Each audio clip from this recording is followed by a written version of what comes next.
श्रीरामस्तोत्रम् कूजन्तं राम रामेति मधुरं मधुराक्षरम् आरुह्य कविताशाखां वन्दे वाल्मीकिकोकिलं वाल्मीकिर्मुनिसिंहस्य कवितावनचारिणः शृण्वन् रामकथानाथं को न याति पराङ्गतिम् श्रीराघवं दशरथात्मजम् अप्रमेयं सीतापतिं रघुकुलान्वयरत्नदीपम् आजानुबाहुम् अरविन्ददलायदाक्षं रामं निशाचर विनाशकरं नमामि आपदामपहद्दारं दातारां सर्वसम्पदां लोकाभिरामं श्रीरामं भूयो भूयो नमाम्यहम् नीलाम्बुजश्यामलकोमलाङ्गं सीतासमारोपितवामभागं पाणौ महासायकचारुचापं नमामि रामं रघुवंशनाथं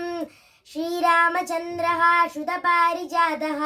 समस्तकल्याणगुणाभिरामः सीतामुहाम्बोरुहसञ्चरितः निरन्तरं मङ्गलम् आदनोत् आर्तानामार्तिहन्तारं भीतानां भीतिलाशनं द्विषदां कालदण्डं च रामचन्द्रं नमाम्यहं नमः कोदण्डहस्ताय चण्डीकृतचराय च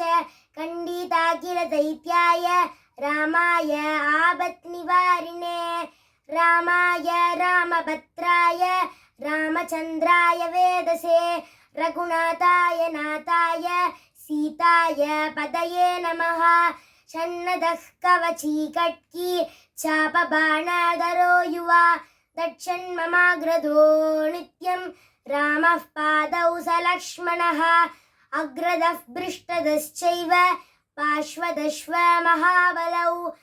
आकर्णपूर्णधन्वानौ रक्षेतां रामलक्ष्मणौ।